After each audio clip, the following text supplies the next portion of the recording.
I used to think that in Europe things would be different, like the human rights and the free society. It really makes me feel sad because I don't have any rights. I've lost so much time these 4 years, but I can't go back home.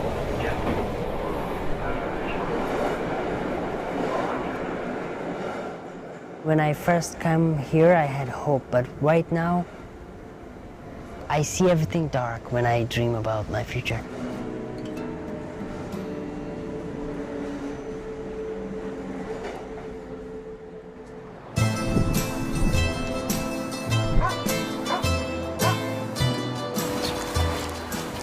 We first met AKHTAR Azimi in Greece in 2009. Then, aged only 18, he had fled the violence of his native Afghanistan just months before. He was hopeful he would start a new life in Europe. But things did not turn out quite as he expected. I used to say, oh, when I will get in Europe, what a beautiful life is it gonna be. Oh, salam. AKHTAR left Afghanistan after being threatened by the Taliban. Leaving his widowed mother and younger brothers, he came to Europe alone. And now I feel like it's a wrong number. We have come to a wrong place. AKHTAR and some 1,600 Afghan boys and men found themselves living in squalor in this cardboard shanty town in Greece's western port city of Patras. This is like living like animals. Living amongst piles of rubbish and mud, the hundreds of residents had only 4 overflowing latrines and a few standpipes for washing. AKHTAR never imagined he would live like this in Europe. We can't wash our clothes properly. We can't wash ourselves. It's like living 5 people in one tent. It's smelling, everything is dirty. And I feel like nobody considers me a human being here in Greece. Because of its position on the edge of Europe, Greece is the entry point not only for Afghans but for hundreds of thousands of other migrants and refugees fleeing wars and poverty in other parts of Asia and Africa. They come by boat or any way they can. When it comes to migration, European law is clear. All asylum seekers must apply in the first country they come into. But getting approved in Greece was particularly difficult.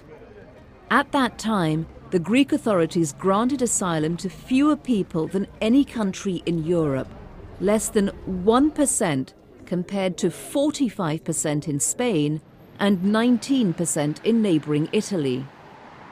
Greece is a small country and we cannot afford in taking care of all these people. Brigadier Kasoutis, then chief of the Aliens Police, was responsible for policing illegal migrants. He said Greece was being saddled with Europe's migration problem. As a country, we cannot have all this burden of the migrants without the assistance of the other European Union member states. The situation in which these refugees find themselves here is tragic. Christos Karapiperis from the Greek Red Cross had been helping the migrants in Patras for years. They cannot return to their countries.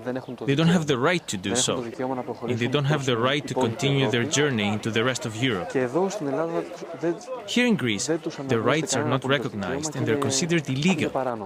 Therefore, they're trapped in a situation which has completely no way out. AKHTAR's long journey began when he was just 5 years old, when his father was killed during Afghanistan's conflict with the Soviet Union, forcing his mother and her children to flee to Pakistan. AKHTAR spent his childhood in a refugee camp. More than a decade later, his family returned to this area of Kabul, Afghanistan's capital. But the Taliban insurgency was gaining ground, and Afghan citizens were increasingly caught in the crossfire. Scared for his life, AKHTAR began a risky journey overland to Europe.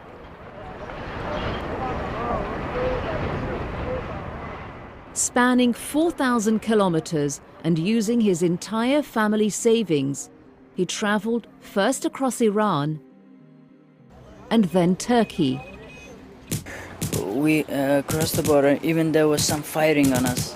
They used to say, "You have to run because the police is chasing us." I was too much scared. I used to say, "Why did I come?" The final leg of the journey was the short sea crossing from western Turkey to the Greek island of Lesbos.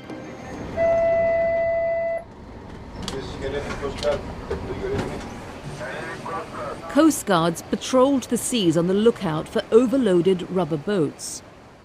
Here the weather prevents them, but here they will get off course a little bit and they go a little bit north. They came like a rocket towards our boat. It hit our boat like two cars crash. Their boat was punctured. Like these other migrants shown here, their boat started to sink. And we were saying, "Help us, help us." AKHTAR and his group were finally plucked from the sea. He was then put in this detention centre on Lesbos.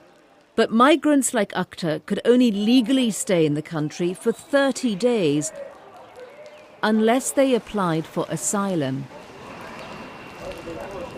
If granted, they would be given refugee status, entitling them to assistance. But to get asylum, they had to prove persecution in their own countries.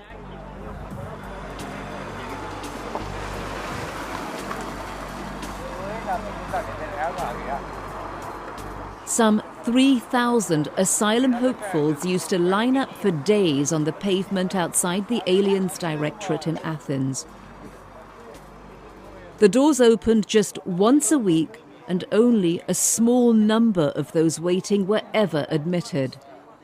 Some of these men had been coming back each week for a year, just to try and get an interview date. Desperate, AKHTAR saw his only option was to somehow get out of Greece and try to get asylum in another European country. One way out was to smuggle himself onto the ferries which leave Patras daily, headed for Italy. And these trucks boarding the ferries seemed to be his best chance. We wait for the driver to go somewhere. And we try underneath the truck, in between the wheels. That's more dangerous. This is the one tire and this is the other tire. We keep sleeping underneath it. There are some wires we keep catching like this off the wires and keep quiet. One wrong move and boys had been crushed to death as one of the rear wheels was lifted. Each day, in broad daylight, dozens of boys swarmed after these vehicles as they approached the ferry port. Accidents were frequent. One boy was caught between two lorries and almost killed the day before we filmed here. AKHTAR and the many other desperate migrants were caught in a limbo land of illegality, unable to stay in Greece and unable to leave. You have chances if you get out of here. But if you're here, you don't have any chance. Whenever the ship leaves, I look at the ship and say, if I was there, inside that ship.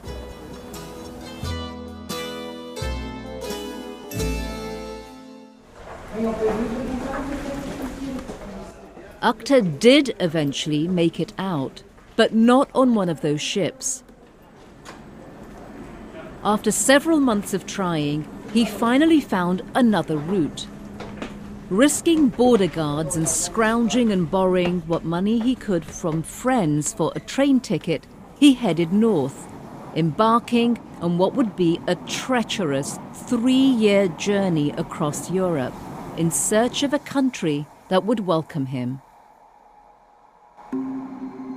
With 2 friends, they travelled across Greece and north into Macedonia, through Macedonia to Serbia, then from Serbia across the border to Hungary. Then we went to the authorities and claimed for asylum. We all wanted to stay in Hungary because we just wanted to stay somewhere. But AKHTAR was about to come face to face with that European immigration law stipulating that asylum applications can only be processed in the first country the migrant entered, which in his case was Greece. While his asylum application was processed, he was once again put in a detention centre. It was locked. Of course, we couldn't go out. Several weeks later, AKHTAR received the news that his application had been turned down. Fearing that he would be sent back to Greece, he fled. Once we were sent to a medical check outside and we didn't come back. We just went to Budapest and took a train to Austria. We decided to apply for asylum in Vienna. A glimmer of hope. They'd heard that Austria didn't send asylum seekers back to Greece due to the escalating economic crisis there and the growing unrest on the streets.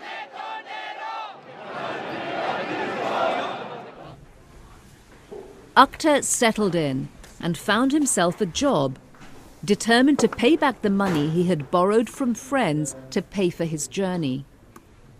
When I was in Austria, I worked for a few months as a translator with the doctor. Since in that camp there were a lot of Afghans and some Iranians, some Indians, some Pakistanis, and that way I earned some money. After 6 months of waiting, AKHTAR heard back from the Austrian authorities. The answer was the same, that they would send us back to Greece. Yet again, he was forced to flee. And instead of putting barriers, states should be concerned at facilitating this migration. Francois Crépeau, the United Nations Special Rapporteur on the Rights of Migrants, says that with 15 million migrants on the move globally, their situation has to be addressed. One of the biggest challenges migrants face, he says, is being seen as terrorists. Policies have been put in place which treat migrants as a security risk. Crossing the border has been criminalized in several countries, and it's also worrying because most migrants are not security risks. AKHTAR believes he isn't either, but he had to set off again. Travelling through Italy and France, he headed for a place he'd heard was giving migrants a chance. A small, wealthy country in Northern Europe, Luxembourg. It was his last hope. When I arrived here, I applied for asylum, and they immediately decided that they will not send us back to Greece since the situation over there was worsening.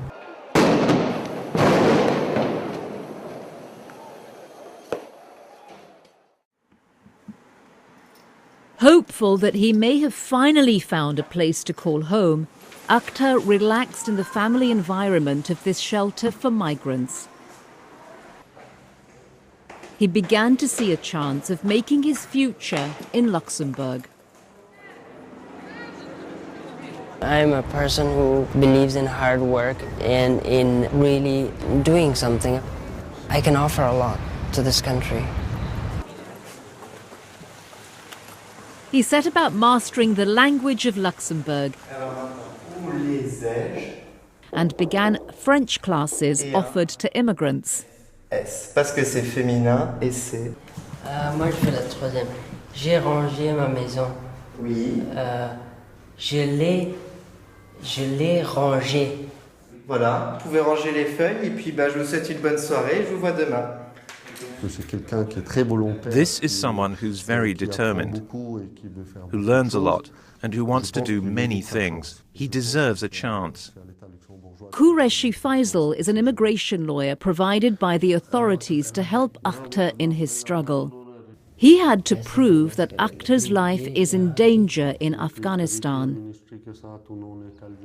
And Faisal was hopeful after uncovering new evidence of the risks AKHTAR faced back home, including his having witnessed his father's murder by Islamic extremists. His father was assassinated by the Taliban. Because he saw these people who did it, I don't think it would be humane to make him return to this hostile environment where his own life is still at risk.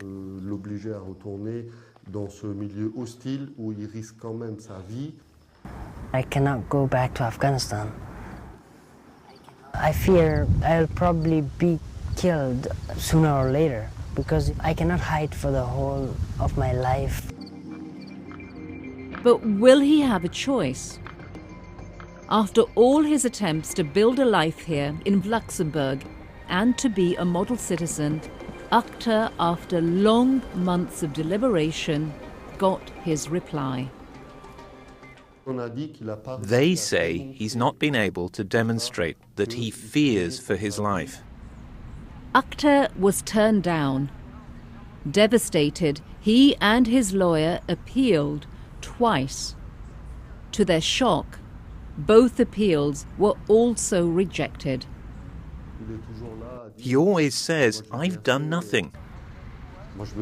I want to work, I want to study, I want to do everything I can to integrate. And he just doesn't understand why they don't give him political asylum. With all appeals exhausted, AKHTAR is now what is called an irregular migrant, with the threat of deportation at any time and no rights as a resident of the country, no right to work, to rent an apartment, or to be recognized as a citizen.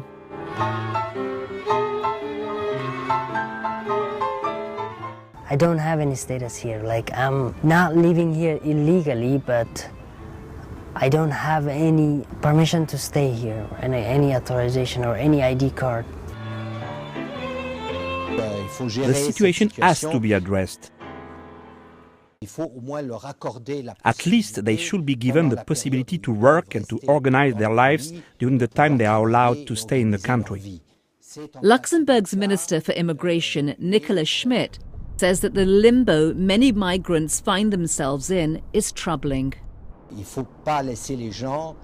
You can't leave these people in a grey zone where they don't enjoy the rights they would have if granted asylum. They won't be deported, but they have no rights at all. This is an untenable situation for a person.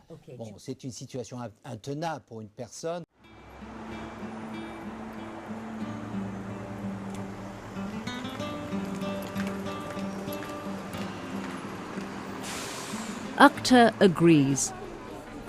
More than 4 years after first fleeing his home in Afghanistan,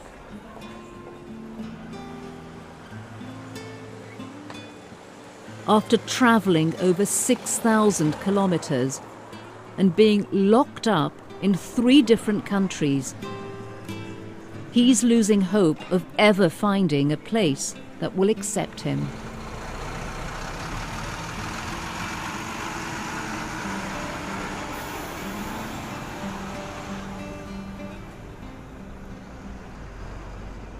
I'm afraid that in the future I won't have any place to live in.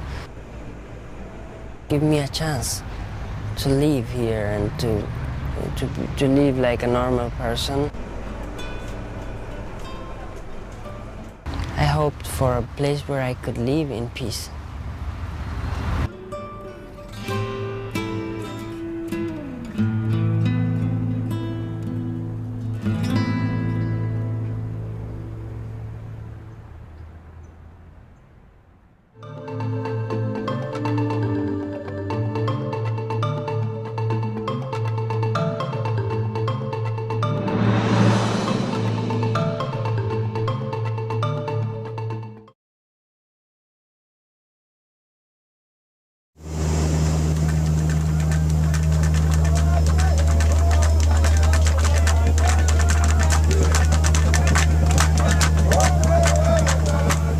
This is a man with a mission.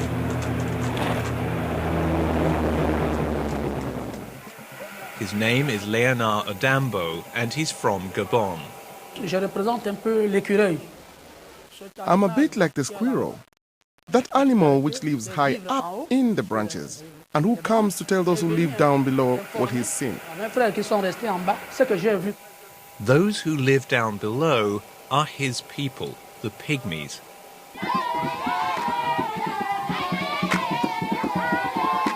Although widely recognized as the first inhabitants of Central Africa, the pygmies have a history of being marginalized, even considered by some to be lesser human beings.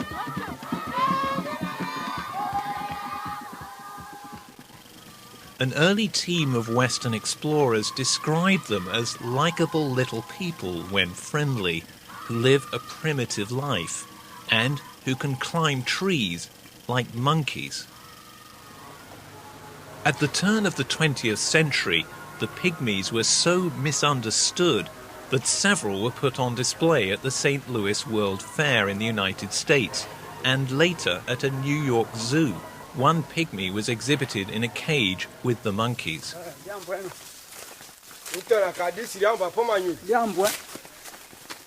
Today in Gabon, the once nomadic pygmies live mostly in villages deep in the dense rainforest. Their rich environment providing both shelter and sustenance. And their renowned knowledge of the forest plants and their medicinal uses is of tremendous value.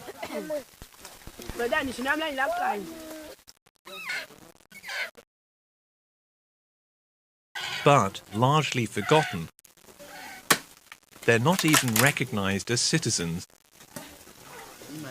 and have little say in determining their own future.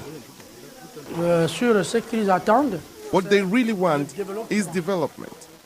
That's why we have to fight this battle on all fronts. The battle is to help the pygmies on the path out of obscurity and into position to take their rightful place in modern society. But it's a journey not without its pitfalls, as Adambo, having made that same journey himself, knows only too well. It's not easy. It's really complicated. That's all I'm saying.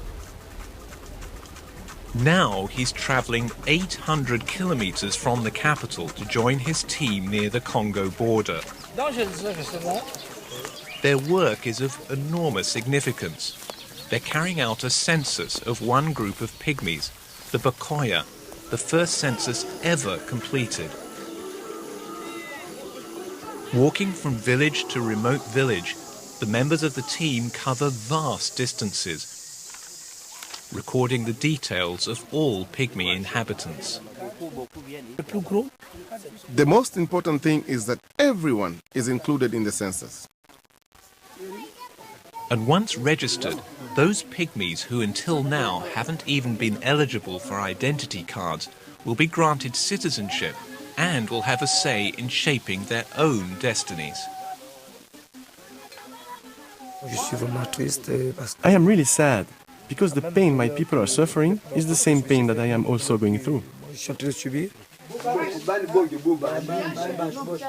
Census taker Blanchard Miloma, himself a Bakoya pygmy like Odambo, understands exactly what it is to be considered second class.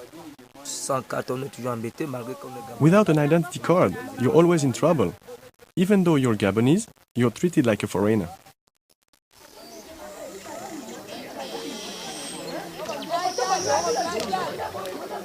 Having never been counted before, nobody knows exactly how many pygmies there are in the country. Estimates range anywhere from 10,000 to 20,000.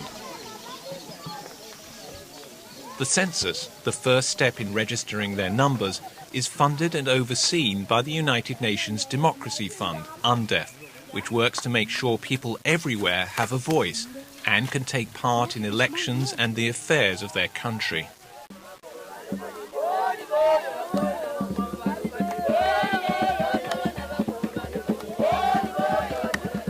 At the village of Ibea, the welcome for Odambo and the team is a warm one. We count the young people to see what types of opportunities are needed. And we count the women because we need to take into account the future generation. We record the kids and children to see who needs to go to school. Odambo believes that only about a half of all pygmy children go to school. Most parents can't afford to send them.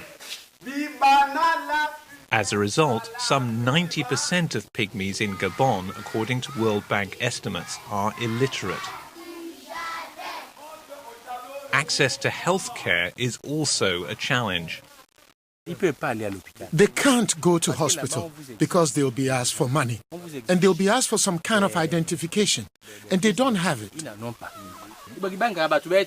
Emile Kombwatoa, another census taker and a retired school teacher, has spent years working in the pygmy community.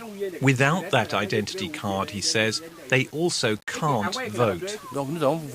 We need to start there, at least to get them identity cards. The problem is that they have been left to their own devices. They were abandoned. Without this access to basic services and jobs, and with food and their natural resources becoming ever more scarce, most live a precarious existence. And this poverty, says Odambo, fuels their exclusion. How can you feel like a citizen if you don't have a house? You can't be a citizen if you can't send your children to school. You can't be a citizen if you can't even get cured of a simple flu. Odambo is determined to fight so that his people have the same opportunities in life that he did. As one of the few pygmies in Gabon with a university degree, his access to education was crucial in enabling him to be their voice until they're able to speak for themselves. But his path to get here has been an extraordinary one. Orphaned as a baby, he grew up here in the village of Imbong with Denis, his cousin, who he calls his big brother. We grew up together, slept together, we ate all together, we did almost everything together. Denis' father, the village chief, though himself illiterate, recognized the importance of education for the boys. Despite being poor, he made sure they both attended the local primary school. When we came back from school every evening, he'd show us the alphabet. A, B, C, D, up to Z. But he himself didn't even know how to read or write. He memorized it.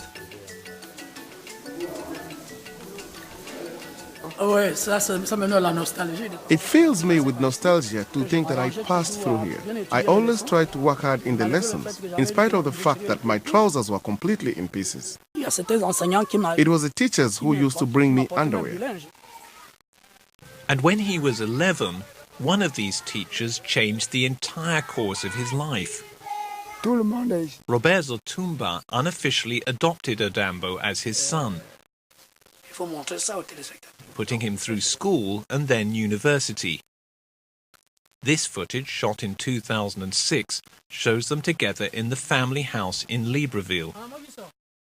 He looked after me in his home like I was his own child. Not far away, Adambo now lives with his wife and 3 small sons.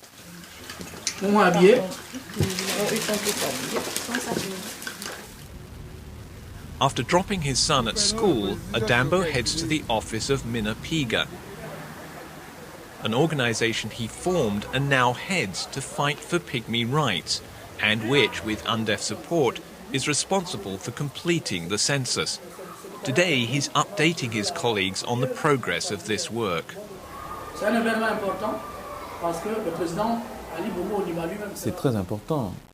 It's really important that all groups of the population are integrated into the democratic process. Eric Dodo Bungwenza, director of the Gabonese Office of Human Rights, agrees on the importance of equal rights for all citizens. And the government of Gabon, he says, is also playing its part. The Gabonese government is currently putting into place a number of mechanisms to include the indigenous people so that they can adapt to the westernization of life. But in attaining those rights, they should never forget who they really are, says Adambo. If you lose touch with your practices, with your customs, that's a total uprooting, and it's truly disastrous, awful. One of the practices he misses most is speaking his native language, Bakoya. As Adambo's wife is not a pygmy, at home they speak in French. His own sons now barely speak his language. I don't want them to be completely uprooted like me, but what can I do? It's really painful for me, really painful. To maintain their roots in the forest, Adambo has had a hut built in Imbong, near the site where he was born. This is where he plans to bring his children for holidays, so they too will form a bond with the forest, as he and his ancestors have always had.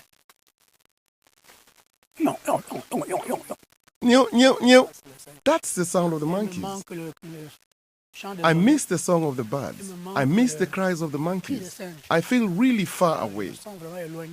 But when I come here like this, I like to go a bit into the forest, and when the birds sing, I feel alive.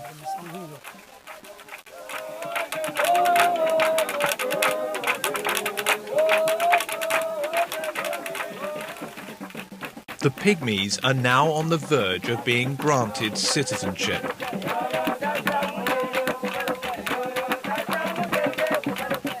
The choice will then be theirs as to how much they want to participate in all the opportunities life in mainstream Gabonese society presents, without losing their thousands of years of profound knowledge of the forest. Adambo, having already taken those steps, has some words of advice. Development is not easy. It is possible, but one should give it some reflection. I try to draw attention to the dangers of developing too fast. We are people of the forest. We should always keep one foot in the forest. The forest is our life.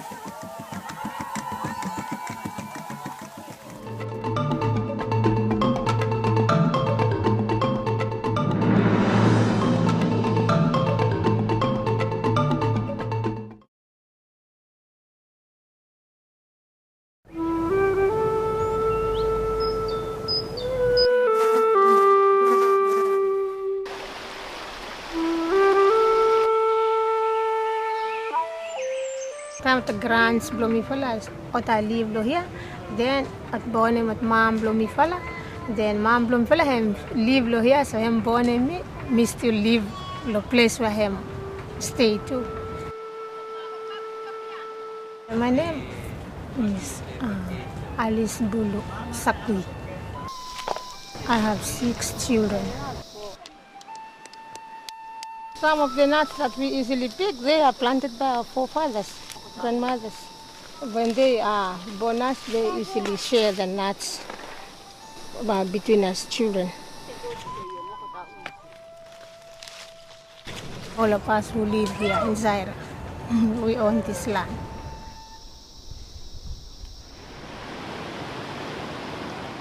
Zaire, where Bulu and her family live, is a tiny community in the Solomon Islands, a group of over 1,000 small islands in the southern Pacific Ocean.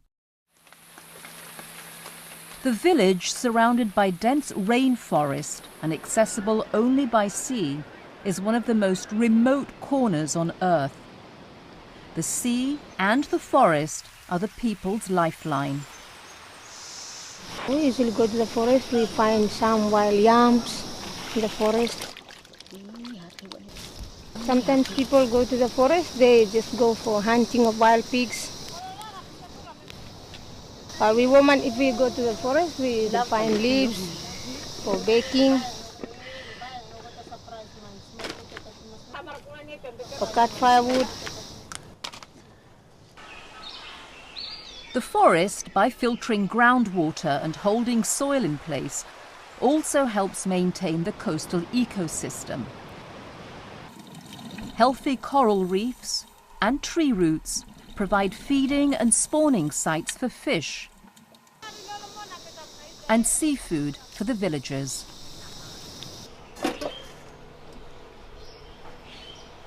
The local ones, people just go to gardens, Blumifala, the forest or the sea, Blumifala, collecting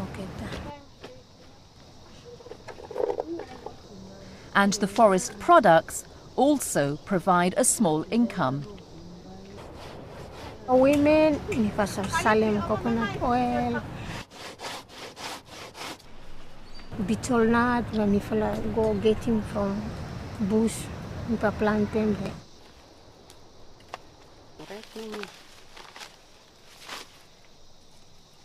Go marketing.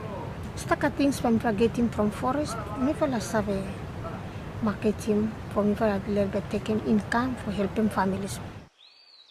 But communities like Bulu's are not the only ones with their eyes on the rich forest resources.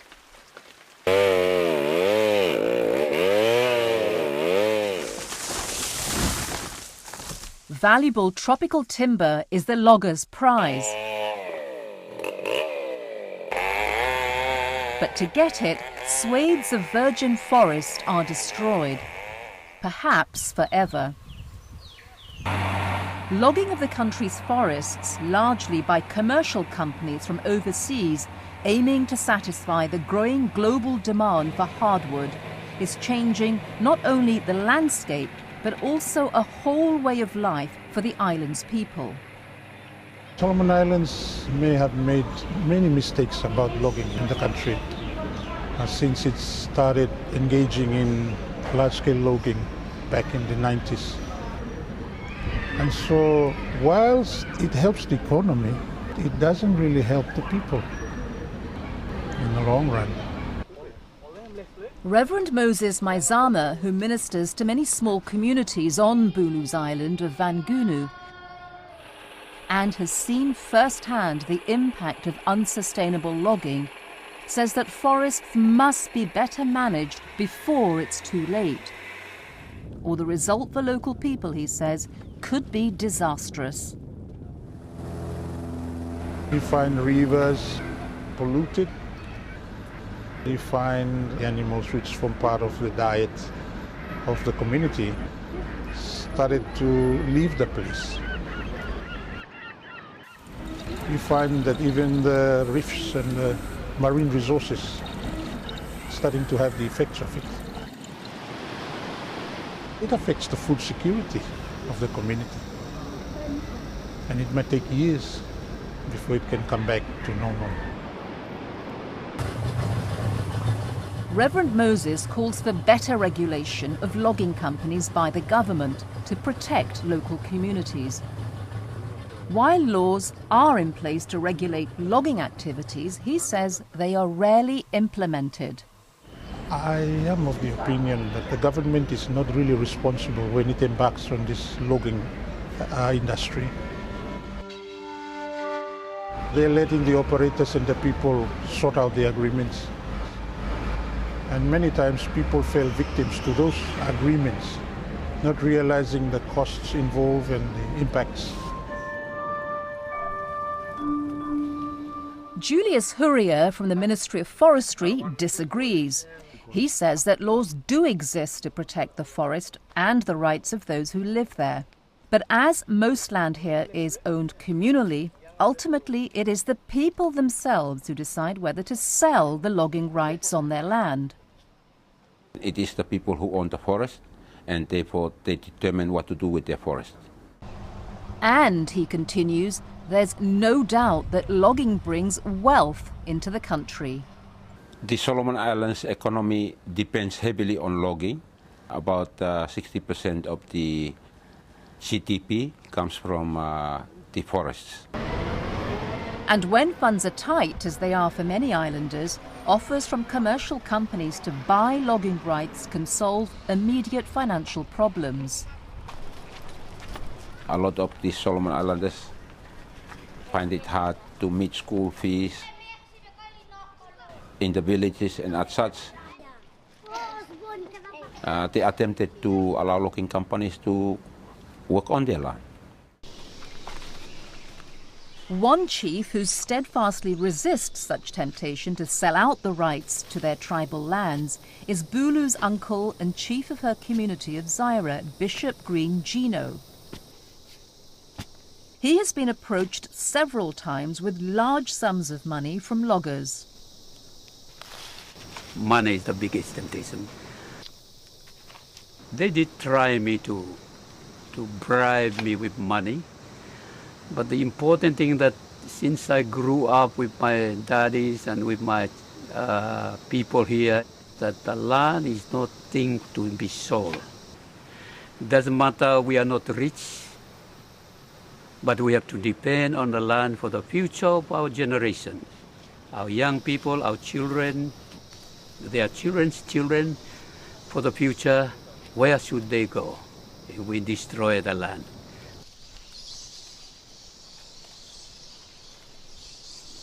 But Green Gino faces a dilemma. He knows that simply blocking logging companies from their forest won't work. His people need to also gain an income from their natural resources, or they will be tempted to give in to lucrative offers or to leave the community to seek jobs elsewhere. He has come up with a scheme to protect both the forest and his people's livelihoods, a scheme he hopes will bring both visitors and money without harming the trees. First step, he's declared a part of the forest next to the village a conservation area. This does not mean that I stop the people to use the land, but to use the land wisely. And this means taking from the forest only what they need to live. Any family can go to that community preserve areas, or choose one trees to cut and sell them for their school fees to help their family. And when the family needs a home, the forest, as it always has, provides. Every materials that we fala building this house, we fala just taking forest. Sagupam, aloe cane, and even tibas, we fala collecting the forest bloom we fala anuma. Bulu's husband prepares the leaves for their new roof.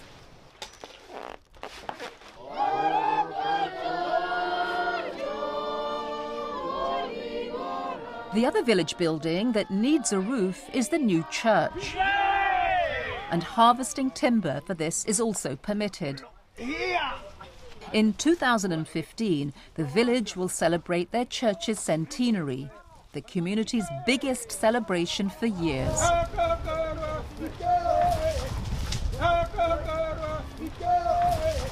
But Green Gino is clear on how this tree felling should be managed. Just take the one that you need. Don't just destroy the small ones so that you can harvest for next year or so on. So they are sustainable. Working with Green Gino is one of Zaira's few college graduates, environmental scientist Vera Pulekera, now with the Solomon Islands Community Conservation Partnership, or SICCP. Vera also knows that simply restricting use of the communal forest to the villagers could cause problems. So that's why we need to manage it, and then we have to work on something that will not destroy the forest, but we get something that will provide for us in the longer term. Vera and Chief Green Gino saw the potential to develop ecotourism. The acres of unspoilt forest teeming with fauna and flora and crystal clear rivers and playgrounds could be just the wilderness adventurous tourists are looking for. When they manage the forest, they need to get something out from it. And they agree on that, and we started to promote local tourism programs here. So we call it Eco Village Stay program. Bulu was one of the first to offer homestays to visitors. They stay in a traditional village house and eat food plucked from the forest and the sea, which Bulu and the other women take turns preparing.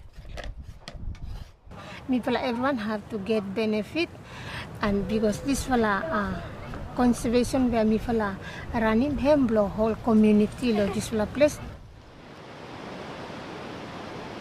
Due to the remote location and treacherous seas, only a few determined visitors have made it to Zaira. And once there, hiking in the unspoilt forest is one of the main draws. But this is just a beginning. Finding a way to earn a livelihood from the forest that excludes unsustainable logging is a challenge. That's why the United Nations Forum on Forests, or UNFF, encourages governments and international donors to support small-scale ventures like this. For many communities such as Zaira, the growing ecotourism industry is an opportunity to both preserve their forest and provide a sustainable future for generations to come. And that's our responsibility, to look after our forest, manage our resources. I see that's the future. By me pala strangle, by me pala meeting stuck a problem. If logging him come, then destroy him the forest. I'll never sell out the land, because people are important, and land is important for the future. I will never do that one until I die.